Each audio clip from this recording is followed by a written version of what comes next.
Hello, Internet, and thank you very much for tuning into the Cloud Native Islamabad YouTube channel.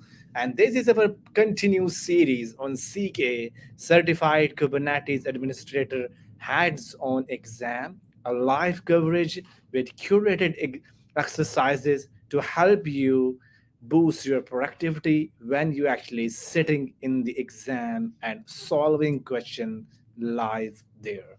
I see a bunch of folks already on the chat, YouTube chat. Hey, Nori, Gina, thank you very much for tuning in. So, if you haven't watched the series or part number one of this workshop, please watch it afterward. But after watching this webinar, so that is where you actually gain the expertise of how this exam is created, how the structure goes, and we have some bootstrap exercises to gain your expertise of Kubernetes. But this one is a bit hand-on lifty, but hope you will enjoy the conversation as we go. And feel free to post your question in the chat, so I will be continuously sharing this with chat to answer your question. So without any further delay, welcome again, Chad, for another exciting edition of CKA hands-on session with part two. Thank you very much, Chad, for once again joining us. How's the day is going? And then we start the proceeding. Yeah, it's going well. Thanks for having me. I'm excited to continue on our workshop here and practice with some CKA-like exam exercises. So again, for those who haven't tuned into part one of this, please head over to part one to get the first series of exercises that we went through. But just a quick recap, we're talking about the Certified Kubernetes Administrator exam. So the CKA exam is by far the most popular Kubernetes exam provided by the CNCF, and it is $395, as you can see on your screen. Comes with a exam simulator provided by Killer Shell or killer.sh. And we talked a lot in detail about this last session, but just wanted to cover this really quickly again. And a complement to the exam preparation and preparation for taking the exam, there's my book. It's called Acing the Certified Kubernetes Administrator Exam, acingthecka.com. If you go to that link, it'll bring you to the Manning site where you can purchase the book, either ebook or physical book. And just a quick recap of the chapters of this book again. We went through this in the part one, but I'll go through this quickly again. So chapters 1 and 2 are an introduction to the exam and an introduction to the Kubernetes cluster itself. Chapter 3 is role-based access control. So RBAC is what we call it in terms of what kind of users, service accounts, or groups are going to be provided access to the API. Kubernetes is a RESTful API, and so it works very much like works very much like the World Wide Web, actually, in that it is a PKI or public key infrastructure.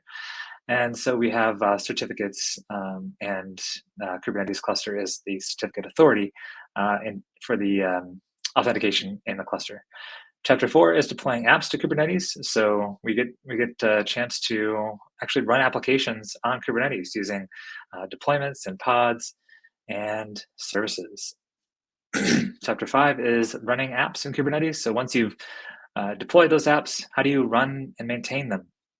Chapter 6 is communication, so the networking component, talking about CNIs and the cluster IP, node port, and load balancer type services, and also ingress. And then chapter 7 is storage. So we're talking about persistent volume claim, storage classes, and the like. And then finally, chapter 8, troubleshooting. This is the, what do I do when my cluster is broken or when things aren't communicating the way that they are supposed to? So here's where we can go through the logs for a Kubernetes cluster and events. So again, the CKA is a performance-based exam, so it's entirely in the terminal, 15 to 20 performance-based tasks, 2 hours to complete. The PSI bridge is the environment that you'll be kind of led to when you're taking the exam. So it's PSI is the provider, much like Pearson VUE or other testing providers. You take this exam from home, so you can't go to a testing center. You have to either take it from home or take it from maybe you have a place at work that you can take it from, but it has to be an environment which is closed off from the rest of the world. So we have to have a room that has four walls with a closed door. Not complete silence, but certainly can't have much background noise. And the proctor will check your environment when you before you take the exam. The exam is open book, so you have the ability to have one tab open. The Mozilla Firefox is the browser that's provided in this kind of PSI bridge or this RDP environment, and you can have your one tab open to the Kubernetes documentation, kubernetes.io/docs, or you can have it open to the blog, so kubernetes.io/blog. You have the free practice test provided by Killer Shell, so take advantage of that. You can restart this exam simulator 2 times, so you do have plenty of time to practice just before the exam. And then you have a free retake too, so you can retake this exam, and so don't worry about scheduling it. Go ahead and take the leap of faith and go ahead and study for the exam, and don't worry about the possibility of failing it because you have a free retake. These are the exam domains. Again, troubleshooting is the largest one, storage is the smallest one, and so we talked about this in the part 1 as well, so I'll skip over that for now. This is the exam environment, which is a lot different than most exams in that you're provided with a Linux desktop, kind of a GNOME-like interface, and then you have your Mozilla Firefox and your terminal that you can switch back and forth from and to copy and paste. Speaking of copy and paste, use a Control-Shift-C and Control-Shift-V for kind of a keyboard shortcut to copy and paste from your Firefox tab to your terminal, or in your terminal, just copy and pasting within the terminal itself. This is the exam environment. So these are the clusters that you'll have access to. You have to change your context between clusters. So be mindful of that. You're going to be tasked with those 15 to 20 performance-based task questions, and you'll be having to switch between clusters based on the task. So be mindful of that.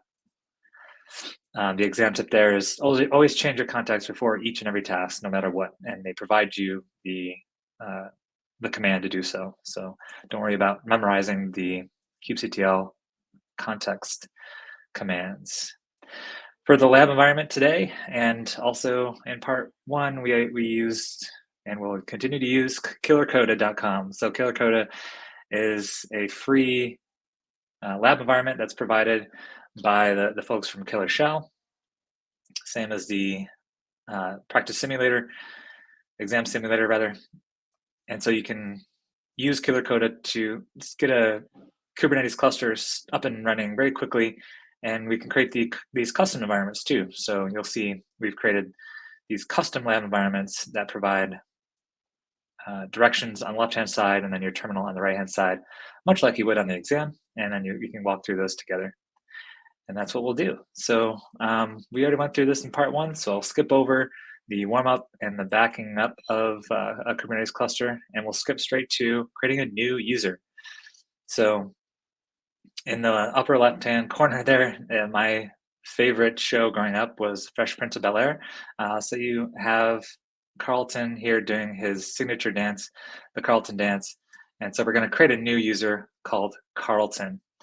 And so if you want to follow along, you can go to studykates.club/cka-new-user.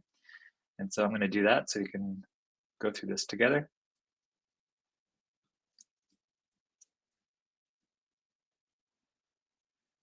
And if you're not signed in already, you can sign in using a lot of different authentication mechanisms there. GitHub is the one that I use, but you can sign up via email or Google or one of the other choices there. All right, so we are going to go through these exercises. And so let's pull up the first one out of these tasks. So again, we're kind of pretending like we're sitting down at the exam and we're ready to take on these tasks. So first task is to view the kubeconfig. So use the kubectl command line to list the current user and context from the kubeconfig. So let's go bounce back over to our terminal here. I'm going to bump up the font so you can see a little bit better. And we'll do this together. So a really cool thing about the kubectl command line is that there's a really helpful help menu and provides you clues as to what is the context of the command and what commands you should run after the kubectl. You could also abbreviate kubectl to K, or alias, I should say. The alias will already be set for you on the exam, so you can do K get nodes as opposed to kubectl get nodes. All right, so the task that we had is view the kubeconfig. So use the kubectl, list the current user and context. All right, so speaking of the help command, we can do K config, and then let's do the help menu, and then I have a bunch of commands that are available to me here. So the first one is to get users. So kubectl config get users. So this is the user. So that's checks that off of our list, current user, and the context. So if we scroll up to our help menu, very helpful. Get context is what we're looking for. So we'll do that command. Instead of get users, we'll do kconfig get context. So that's our current context, or what cluster we're currently pointed at, or what kubectl is pointed at, being the cluster just named Kubernetes.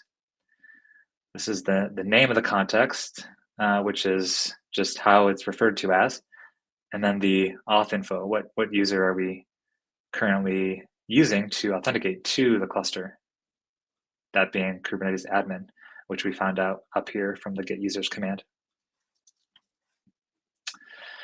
All right, so that takes care of our first task there. Second task is to create a role and role binding. So create a role that will allow a subject to view pods in the web namespace. Create a role binding that will bind that role to the user named Carlton, my favorite character. I think the key here is to well, first of all, to know the difference between roles and role bindings, right? So roles are what you can do inside of a cluster. It's not necessarily tied to a user or group or service count yet. And that's where the role binding comes in. So the role binding is what ties that user, in this case, the user Carlton, to a role that will allow us to do certain things within the cluster. And yeah, so let's do it. So create a role that will allow a subject to view pods in the web namespace. So I'm going to utilize the help menu again. So I know that it's k create role, but I'm not really sure what comes after that. So I will scroll to the top of my help menu here, and hey, look at that. I have a number of examples here that I could simply just copy and paste, which is super helpful. See these examples? So we can copy and paste, maybe change the role if we need to, change the role name, the verb, all sorts of stuff. So I'll take this first one since that seems to be most applicable to what we were tasked with. Let's clear the screen.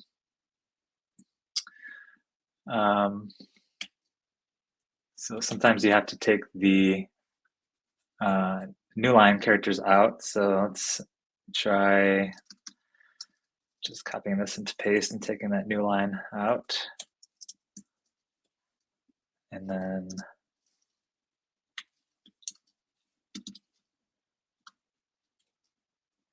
let's see, do that again.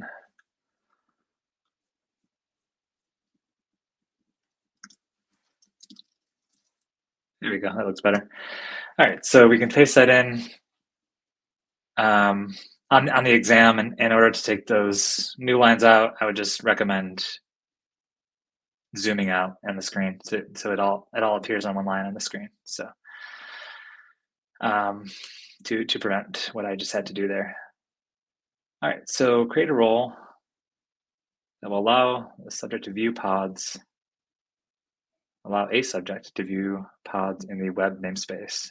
Forgot something.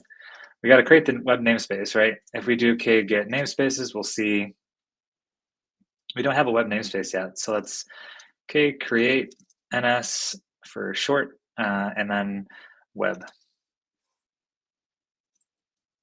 So if we get the namespace here, we'll see we now have a web namespace.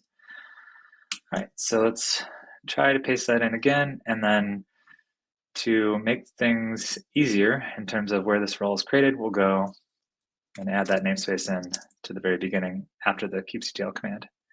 And again, we can use the K to abbreviate here, whichever you'd like. And so in the web namespace, create a role, pod reader, sounds good.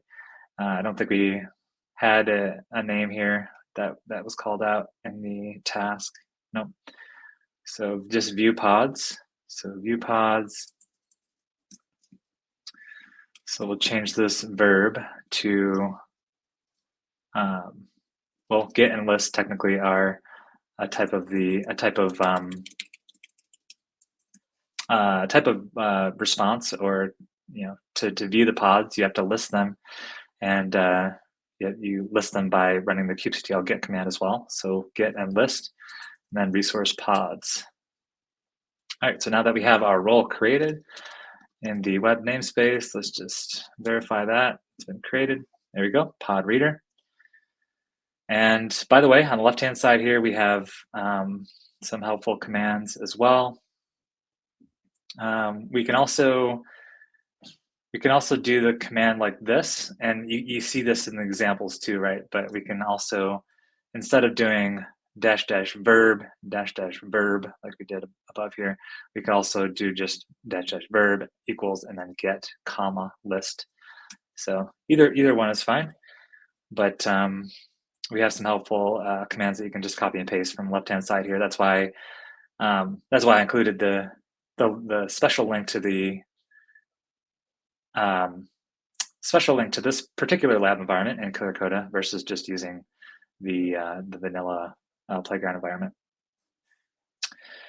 All right, so next step is to create a role binding that will bind that role to the user named Carlton. So we want to bind that role to the user. And without cheating here, let's use our helpful help menu again. So kubectl create a role binding, and then we'll pull up the help menu for that. And we'll notice we have some really helpful examples here as well. So this one includes the, you can assign more than one user at a time to bind that role to the user. And then there's a second example here that's admin binding role admin and then service account. So this is how it, this always gets me as well. It's because service account, you have to include the namespace there, monitoring being the namespace in the example. But anyway, let's copy this part of the first example because this is most helpful for our case. And so we'll clear the screen here, paste that in, and then our user was named Carlton, right? Carlton. I'll just run that. I'll surround that in quotes just in case. So cluster role, we want to change that to role, right? So change that to role, and the name of our role was pod reader, right? Yeah, pod reader. All right, so create role binding. I always usually do the name of the role. So pod reader and then binding. That's how I That's my naming convention for roles and role bindings.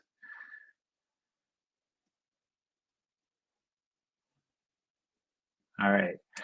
So we've created, oh, we didn't create it in the web namespace. That's not good. So let's delete role binding pod reader binding. And then we'll do that same command, but then we'll just tack on a -n web. All right, so now if we do -n web get role binding, we'll see pod reader binding. There we go. And then we can do a dash role as well, or a comma role, sorry. And we can get both our role binding and role together. How are we doing so far? I haven't, sounds pretty silent on the other end, so just making sure we're still connected here. Yes, absolutely. I see a bunch of the conversation in the chat, but doesn't seem like we have a question there. But see, folks are watching, and as soon as I saw some question in the chat, I will definitely interrupt you. Okay, thank you. All right, and I'm assuming that the font is fine as far as the size of the font, but let me know if I need to bump that up at all. Yes, absolutely. It's look fine for me, and I think Nauri is also saying all good. Okay, good. All right, so let's continue. Now that we've created our role and role binding, notice that we didn't have to create the user yet, which is something that's kind of user. There's not really a user database in Kubernetes. User is just a string essentially in Kubernetes. So take notice of that, and just know that you don't necessarily have to have a user created named Carlton before you start creating roles and role bindings, or role bindings specifically, being that it's attaching the user to the role. So just a note there about Kubernetes and what it considers users, and I put users in quotes there because it's not really a real user. So next we'll start the process of creating a user, right? So in order to create a user, and user in quotes again, we have to like I mentioned before, the Kubernetes cluster is much like the World Wide Web in that it uses the public key infrastructure to authenticate users and devices. And so this PKI system uses a certificate signing request, or more generally, certificates being client certificates and server certificates to authenticate to the cluster. And these certificates are created using a key pair. And if you have a private key and a public key, and you kind of sign that certificate with your public key, and then the certificate authority is able to compare the public key that it has to the private key that you're authenticating with, and creates a match, and therefore allows you to authenticate successfully. So that's very, very broad broad strokes there in terms of explaining how PKI works. But for the purposes of this exercise, we're creating a certificate using a key pair, and then we're kind of signing that certificate using the Kubernetes certificate authority, which is the API server itself. So other common certificate authorities are like the Mozilla Firefox has one, or Mozilla has one, and there are other common ones that when you're typing a URL in a browser, it says yes, this server is actually what you intended to reach in terms of whether it's your bank or your website for shopping or what have you. That certificate authority is allowing you as the user to know that yes, this is the intended kind of destination that I want to reach. And you'll see that commonly in the browser as HTTPS, or kind of a lock symbol in your browser to indicate that that certificate authentication process has been validated. All right, create a certificate signing request. So let's do that. Create a private key and certificate for a new user named Carlton. All right, so now we're going through the process of actually creating a user named Carlton. So, so let's go through here, and I'm just gonna copy and paste from the left-hand side here, just for the sake of time. So in order to create a private key, we're going to use OpenSSL. OpenSSL gen RSA, that's the type of key that we're creating, an RSA key, and then we're going to output this file called carlton.key, and the bit length is going to be 2048. So now we have this file named carlton.key, that's our private key. And so now we'll create the certificate signing request also using OpenSSL. So OpenSSL, the request, we're going to create a new request, and it's going to use that key that we just created, so carlton.key, that private key. So here's where we add the subject being the common name equal to Carlton. So we're just going to put the name of the user in the common name of the certificate, and this allows us to name this something, to kind of effectively, pretend like we're a user in Kubernetes. And then we're going to output the file named carlton.csr as our certificate signing request. All right, so yeah, the common name is the important thing to remember here. Putting the common name inside of the certificate helps us differentiate between the Carlton user and the user that we initially were logged into, being the Kubernetes admin. All right, so now that we have both of those files, the carlton.csr, carlton.key, so now we've created the certificate signing request, and so we've achieved that particular task. So what's next? Submit this CSR to the Kubernetes API. So this is where we submit what we just created to the Kubernetes certificate authority, and then it'll generate our certificate that we can use for our Kubernetes cluster, or for the Kubernetes API specifically. So let's go ahead and do that. And first I'm gonna do a little shortcut here so that I can take the information from that carlton.csr file, and I'm just gonna base64 encode that, and then the -w is to take out any new line characters, or any characters after that string. And then I'm going to have to store that into an environment variable named request. This will just make it easier for when I'm creating my YAML for the Kubernetes version of the certificate signing request.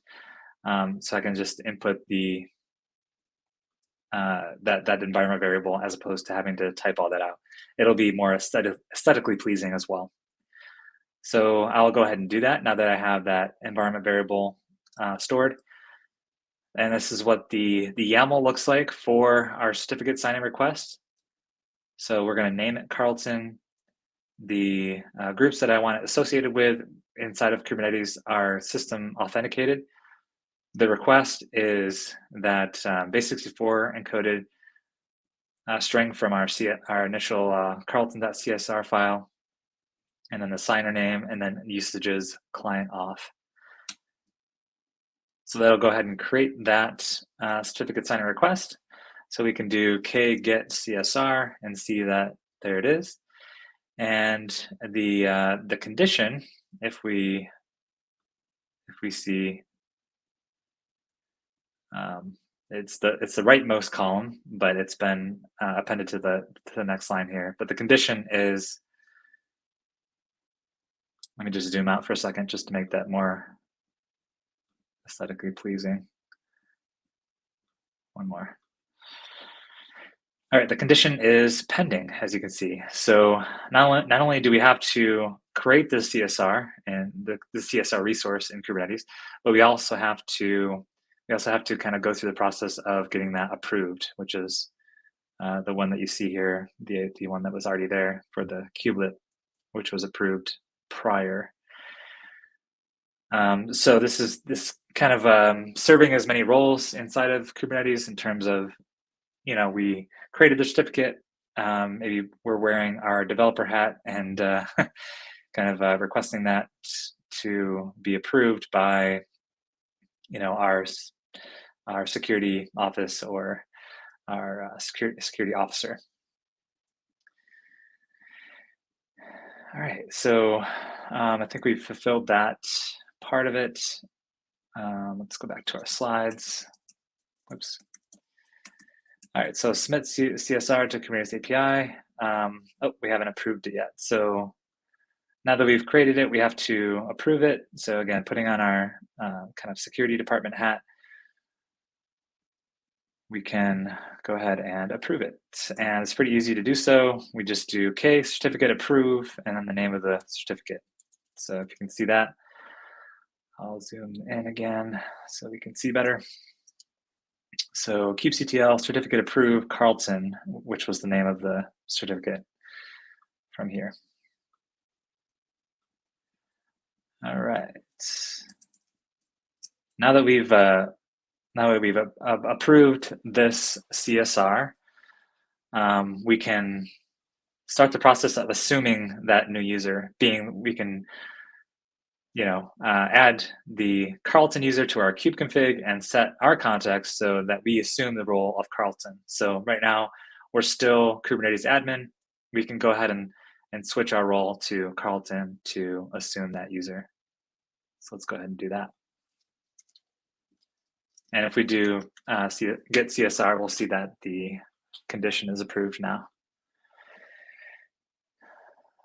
All right, so again, to make this a little bit easier, I'm going to run this command, which basically just gets the contents of that CSR in JSON format.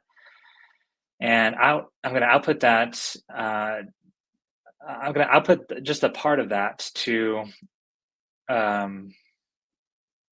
JSON path, and that's going to extract a certain portion of the CSR, and that portion being the portion in the array status and certificate. And so if you don't know much about JSON path, that's okay.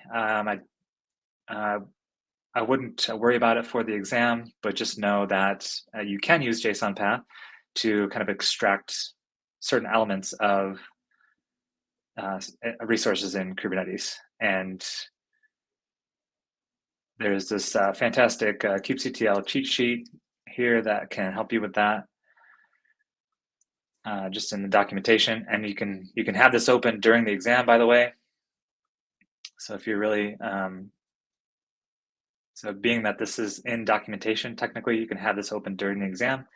And so I can JSON path, I can see a couple of examples of how JSON path is used, and go through some other examples, which is a good cheat sheet to have handy for the exam. All right, I'm going to base64 decode this inside of the CSR, the certificate portion, and I'm going to output that to just a file named carlton.crt. All right, so now we have carlton.crt, carlton.csr, and carlton.key. That's what you should see in your current directory. Now that we've done that, we can set our credentials. And what this does is it's adding the Carlton user to our local kube config. And so the name of the credentials is just going to be Carlton. And we're going to use that carlton.key, which is the initial private key that we created at the very beginning. And then we're going to pass in the .crt file that we just created, and then we're going to embed certs. This just means that the certs within the kubeconfig are going to be the entire certificate string is going to be within the file versus just a reference to a file in another directory.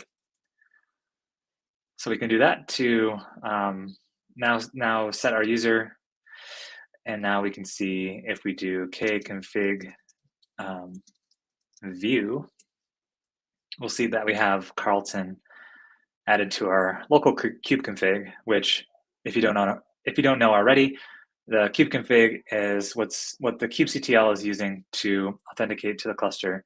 And we call it kubeconfig because it's a file that's just called config, and it's located in our .kube directory. And so if we take a look at that real quick, we'll see we're in whatever our home directory is, and then .kube, and then this file config is the same thing that you see here, or that we saw here by running the kconfig view. But it's a file, which is the same exact thing. So if I open that file, or if I cat that out, we'll see this is what I meant by embed certs, is that these certificate information is within this file, which we didn't see on the by running the kubectl config view because they were omitted, and so it makes it a little bit easier to see. But we can see the same type of data here in terms of the kubeconfig and the users and the context and the server being where the Kubernetes API server is located, and all that information, which helps us with authenticating via kubectl. All right, so now that we have Carlton inside of there, we can assume the user. So if we do our get users command again, so kconfig get users, yeah, we see that we have our two users, but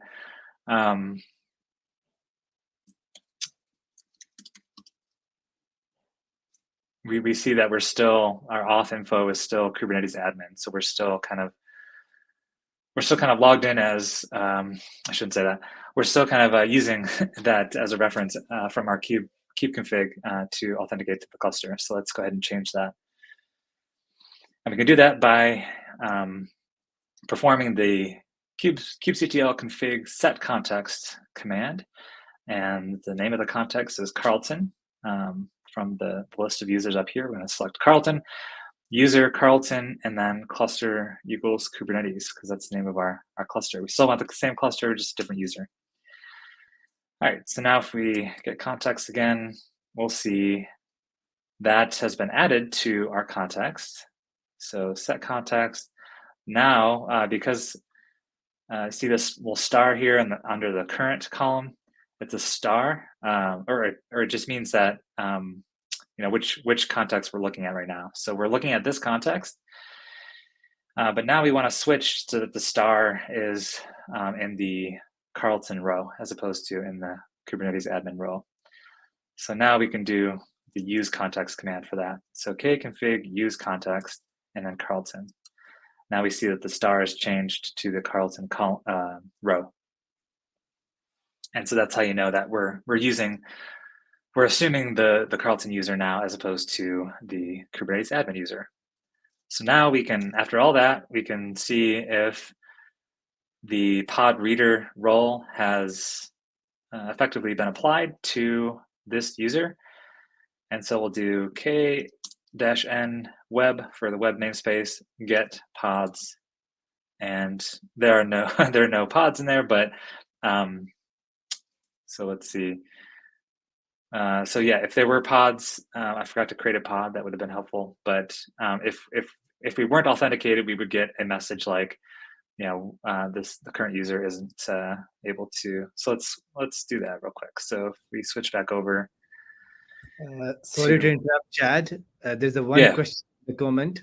What's the difference between kubectl config use hyphen context, and kubectl config set context. Basically, set Uh, and use. set context and use context. Yes. Well, we can pull up the help menu for that, right? But the set context is set a context entry in the kube config. So this is keyword in the kube config, so it has to be in the kube config already. And then the use context, set the current context in a kube config file. So sorry if that was confusing. Let me start over. So set context is we want to add the context entry inside of the kube config. So we're actively, adding that to our available context, for lack of a better word. And then the use context is now that we've set it, we can use it.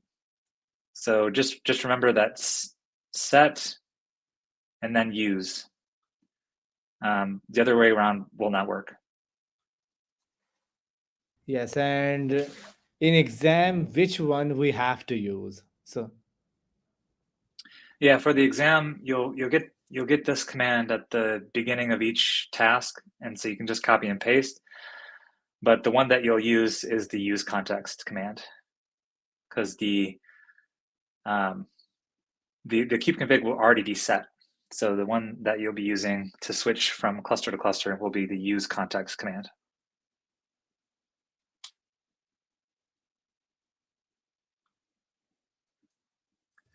thanks, chat. So if I see more of these, I will interrupt you. Go ahead. Okay, cool.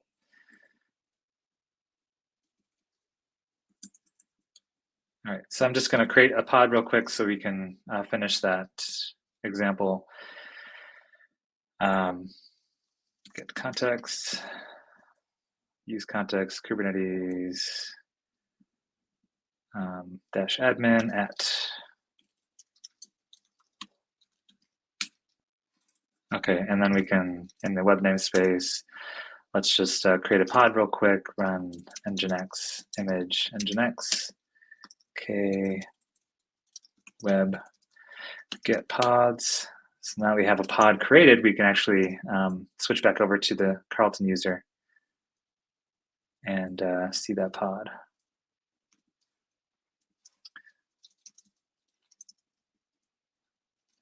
Pods. There we go. So that our role that we created at the very beginning of this, it does work. So that's good. All right, so that's creating a new user, user in quotes, in Kubernetes, which user in this case just means the common name added to the certificate. All right, so let's move on to the next one, shall we?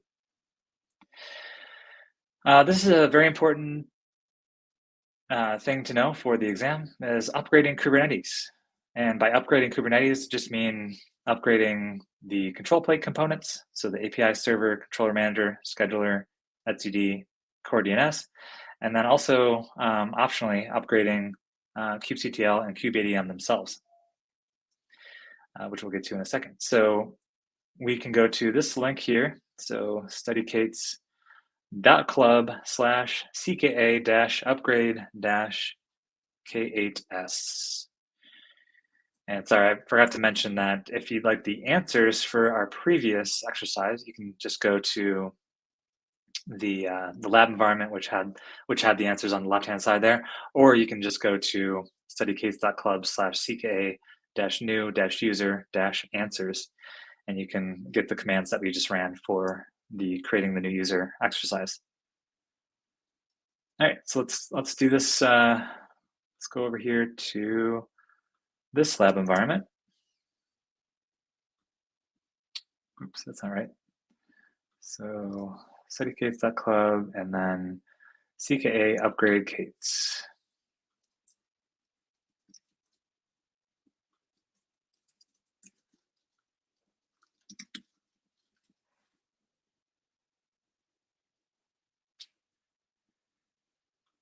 All right. All right, and let me bump up the font so you can see better. All right, so the first task as far as upgrading Kubernetes is going to be to plan the upgrade. A lot of times we plan the upgrade to get the current version of our control plane components, and we use that with the kubeadm tool. The kubeadm tool, kubeadm command line tool, much like kubectl, will be available on the exam, and there's also another utility you can use to not only upgrade the control plane components, but also add new nodes to the cluster and perform certain maintenance tasks inside of Kubernetes. kubeadm is also you can bootstrap your cluster using kubeadm, and kubeadm will be the type of bootstrapped cluster, meaning the cluster on the exam is bootstrapped with kubeadm. So kubeadm will be relevant for the exam. So using kubeadm, we can view the current version of the control plane components as well as the targeted version. So let's do that. And it's a very simple command here. So kubeadm upgrade plan. If you've ever used Terraform before, you'd be very familiar with this, this command. All right, so if we scroll up a little bit, we can see this nice little table here that lists the component, the current version, and then the target version, or what version it could be upgraded to. So a few things I want to say before we go through the process of upgrading. First off is, you might be thinking, hey, I could just run this kube upgrade apply command, kubeadm upgrade apply, and that should be fine, right? But there's a little caveat here. Now, if we if we have kubeadm, the version of kubeadm installed currently on this local machine, if that's 1.28.4, we should be good. But if it's anything less, then we're not going to be able to run this command. We're going to get an error. So let's just verify that kubeadm is upgraded to the version that we want, and we can just do kubeadm version, and we can get the version, or we could do short. Oh, no, never mind. Sorry. Is it -v? No. Okay. So just kubeadm version. Stick to that, and we can kind of cipher the output here and determine that we're only at 1.28.1. So if we ran this command, kubeadm upgrade apply 1.28.4, guess what would happen?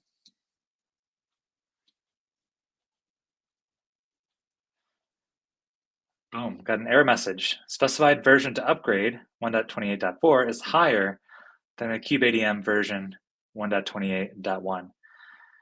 Upgrade kubeadm first using the tool you use to install kubeadm. So we need to upgrade kubeadm, and you may run across this on the exam, who knows? But this is also a good thing to have as a good practice. And so let's go ahead and upgrade kubeadm first. And for this, there's a documentation page that I'd like to mention here, kubernetes.io/docs, if I could spell right. And if I just type in kubeadm, and it's actually this first link here, and then on the left-hand side, I'm just gonna go 2 links up. I'm gonna go to installing kubeadm. Very used to going to this page, very familiar. So so we can scroll down to installing kubeadm, which is what we're gonna do here. So we can go through this process, just copy and paste, and you can do this on the exam as well, being that you can have a tab open to this page, being that it's inside of the documentation. And so we'll go through this real quick and upgrade kubeadm.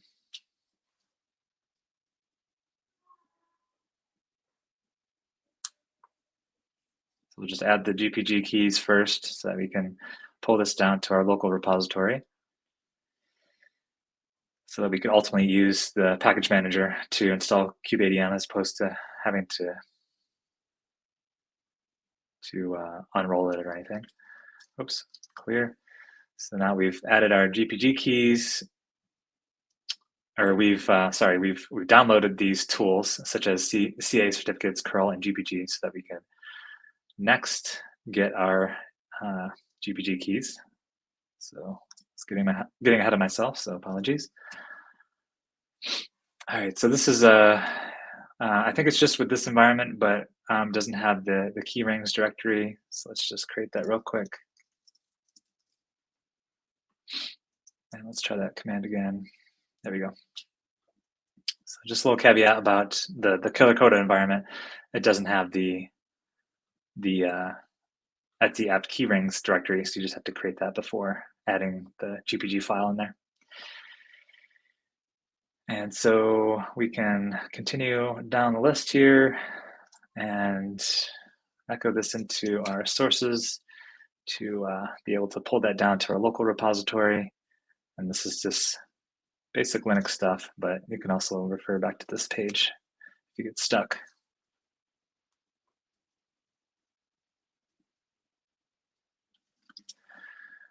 All right, and so we use our package manager now to update and bring those sources in. And so now we'll install just the kubeadm, but we'll copy that command, and then kubeadm is the only one we want to do here. So we could do just kubeadm to get the most recent version, or we could do a specific version. Let's say we want to do version, or let's do 28.4, I think it was. And then you just add the -00 for the for that, and then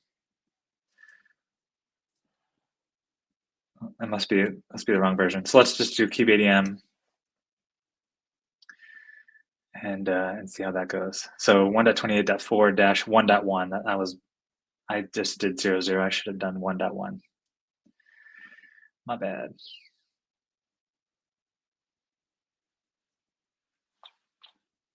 You can see that there.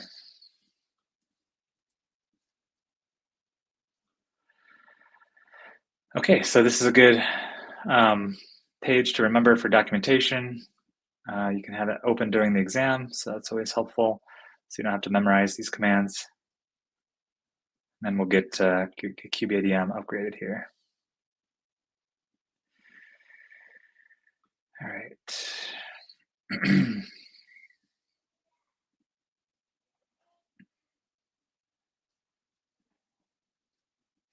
All right, so now we do kubeadm version again, and now we'll see 1.28.4. So let's see if this is in our history here. Upgrade apply 1.24.8, and then we won't get that error message again. So this is upgrading those control plane components, which look very similar to, on the left-hand side here, you'll see the component, the current, and target. We're going from the current to target currently. All right. And then if we run the kubeadm upgrade plan, again, we get that same table, but just the current will match the target. All right. So now, yeah, that was it for that exercise. So update the version of kubeadm, we did that, and then apply the update to control plane components. We use the kubeadm apply command for that, which is given to you from the kubeadm upgrade plan. The only caveat there is just it has to be, kubeadm has to be upgraded. So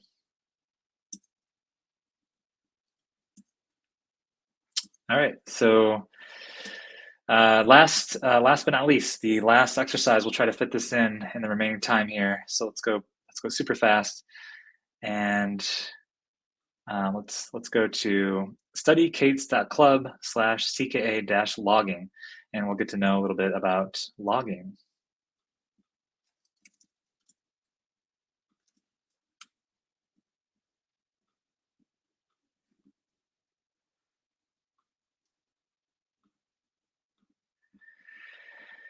Okay, first exercise or first task with in regards to logging in Kubernetes, create a pod that will output logs to standard out. So we know how to create a pod, but let's see, how do we output the logs to standard out? Using the kubectl command, create a pod that will output the date every second to standard out. So let's do that. Just for the sake of time, I'm gonna use the cheat codes here. So on the exam, I will recommend using the dry run to create your YAML. So k run, and then we'll name this pod logging sidecar.yaml, or sidecar is the name of the pod, sorry. And then we'll use the image busybox, and then dry run equals client, output that to YAML, and then we'll just call this pod.yaml. So what that does is it creates a nice scaffolding for your pod YAML. So you don't have to sit here and create the pod YAML from scratch. So you don't have to sit here and type out API version v1 kind pod metadata blah blah blah. You can have this already set for you, and it makes it super easy. All right, so let's add to this, and we already have our busybox container, but we may already know that the busybox container, it is designed to run to completion and then stop. And so this will, in our cluster, create a crash loop backup, it's called, and we don't want that. So we'll run a command to have the container stay alive, and so the pod will keep on running as opposed to going to a completed state. All right, so let's just copy from the, oops.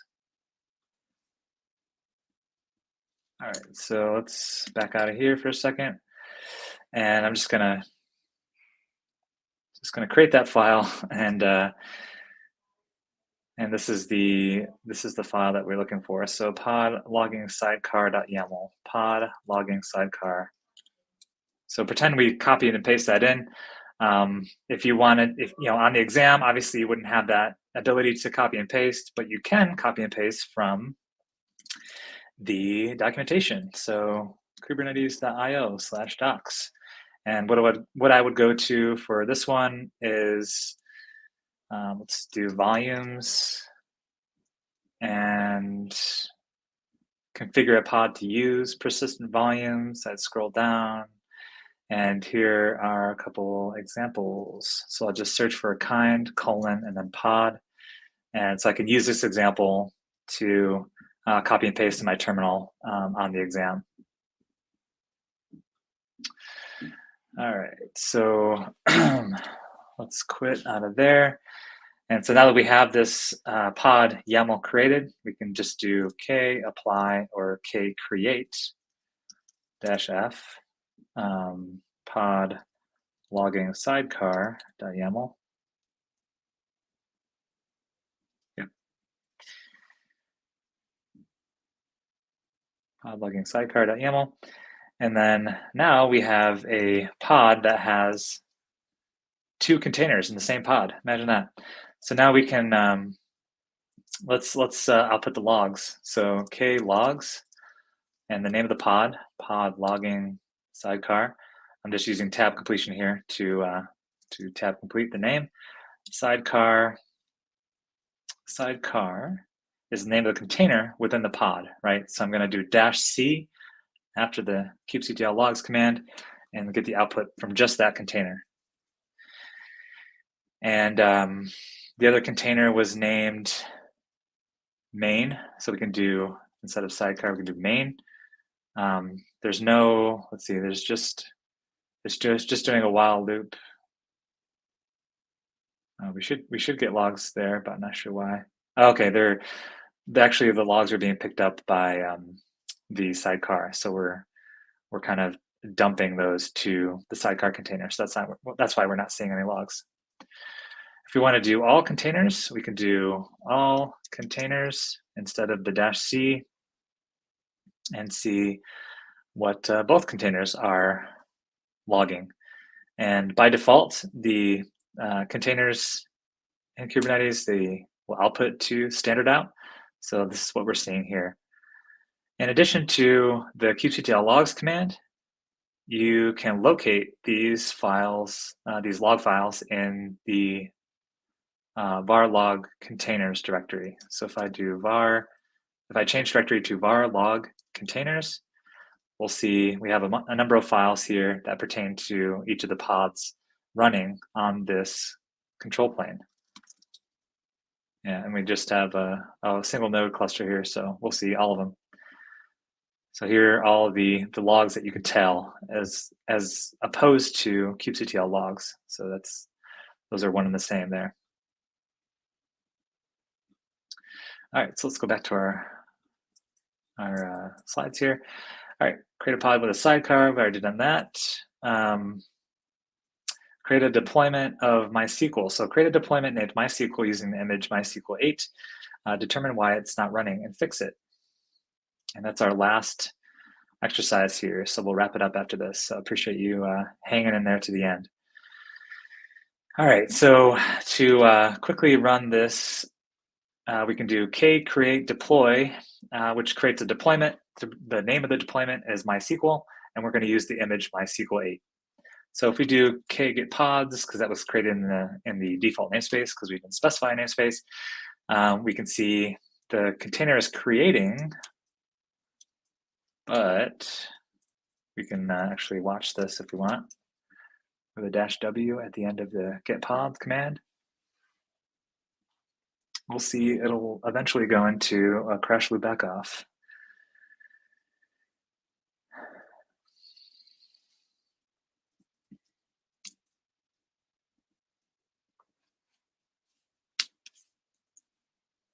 And it was running for a second, but now it's erroring, and now it's going to start back up again and then continuously loop and loop. And we can find out why by doing a k describe pod and then MySQL.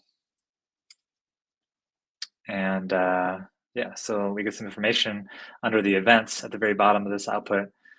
And so it looks like it pulled the image, successfully pulled, started container, okay, and then a back off restarting.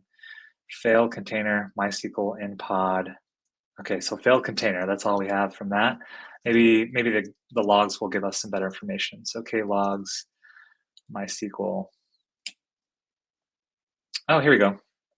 You need to specify one of the following as an environment variable. So that's a handy message to get. You need to specify either the MySQL root password environment variable, the MySQL allow empty password, or MySQL random root password. All right, so I think we know what to do there. Let's go ahead and we can either yeah, so for the sake of time and just a super easy thing to do would be, because we have this deployment named MySQL, we can kubectl edit deploy MySQL and just edit in place as opposed to having to create the YAML all over again. All right, so let's scroll down to where we have spec the image here. And we want to add an environment variable here. So let's env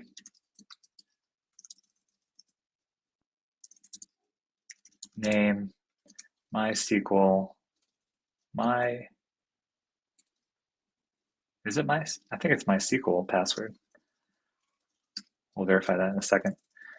And then the value, we'll just do password just for the sake of time here.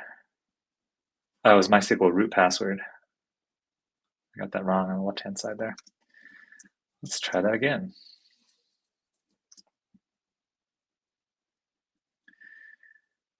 All right.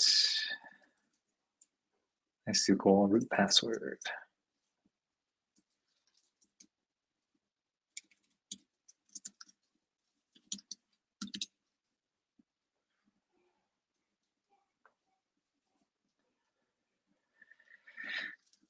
Okay, so if we get deployment, and let's see if that pod came up.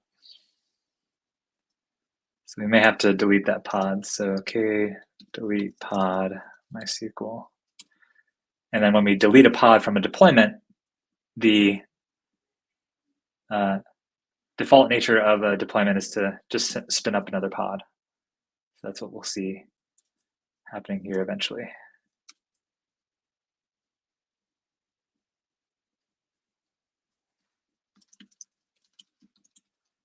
Git deploy.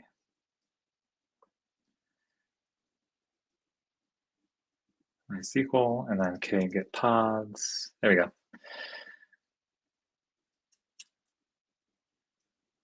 All right, so now we have a running pod because we set that environment variable.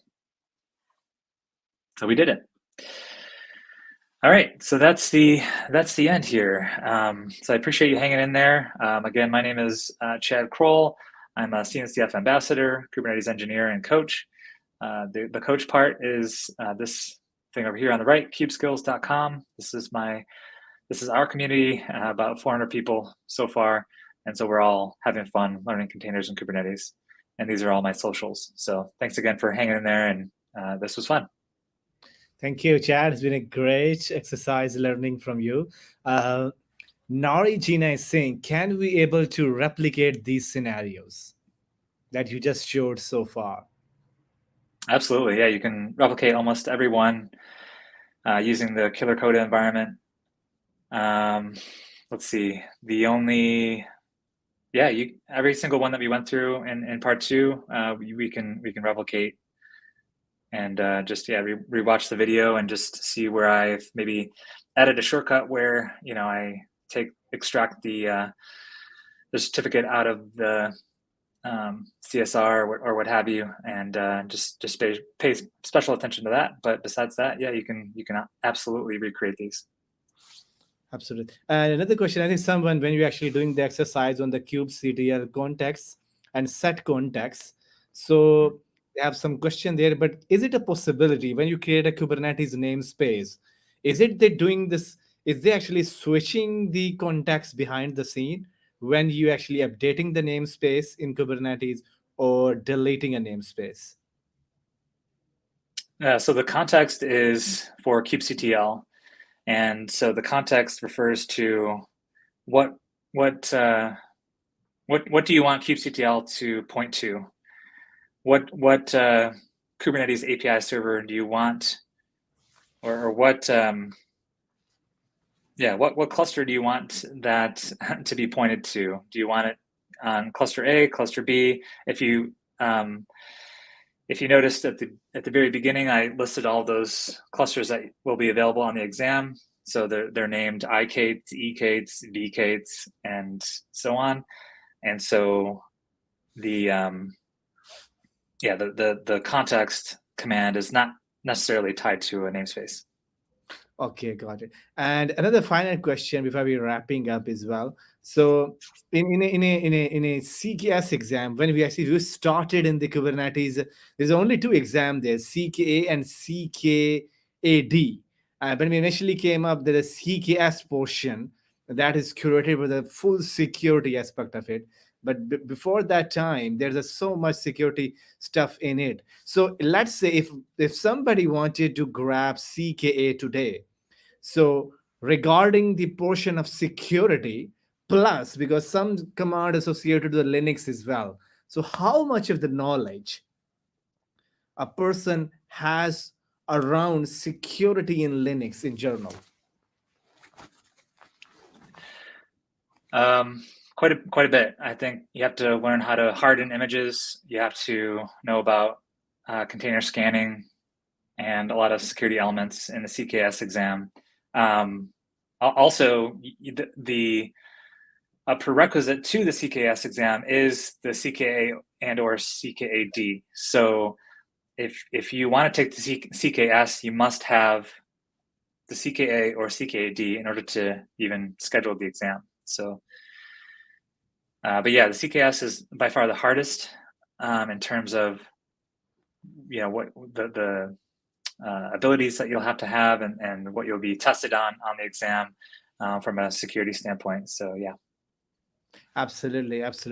Thank you very much, Chad, for the two-part series in a, I think, in a span of 4 to 5 days, and we have covered much of the topic. I hope that's enough for the people to understand how to actually exercise and prepare for the CK exam as well. So some great comments about the exam. Thank you, Nori, for staying up to so late till the end of the workshop as well, and hope you enjoyed it. Mhm. And we will be, Chad is also available, has a community called um, cubeskills.com. He also doing same kind of content, so do watch as well in this YouTube channel as well. So if you have any questions, feel free to ping Chad. His Twitter handle is also listed in there, or ping him on LinkedIn, or even you can ping him on CNCF Slack channel, or even on cubeskills.com, or even on this YouTube channel if you have some questions still you wanted to answer from us. So we will definitely consider those questions as well.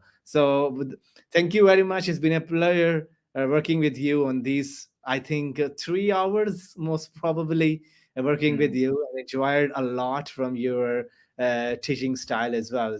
So hope you actually cover, hope you, the guys, people who tuned in learned a lot. So here's some resources that Chad share on the slide deck. And I will put the link of the slide deck on the YouTube description. You can actually watch or grab the link from there as well. But here is the exam link. So basically, can give you the material, how you actually learned about how you actually schedule the exam. And there's a book for you. There are so many hands-on exercises that I definitely wanted to go through as well. One of my favorite book on CK exam, and hopefully that becomes your favorite as well if you actually start reading from today.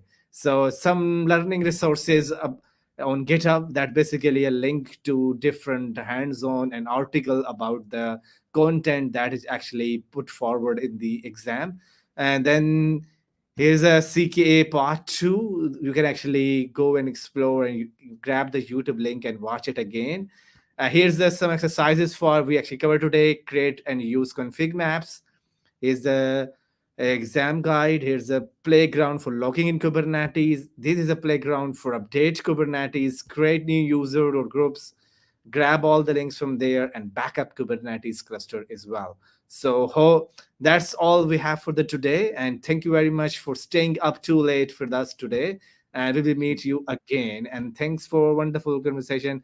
Allah, thank you for joining us from today as well. So stay safe, stay healthy. We will be meeting again soon with another workshop. Stay safe, stay healthy. Have a wonderful day, everyone. Bye bye. And we will meet you very Mhm. soon again. Hi, everyone. Thanks.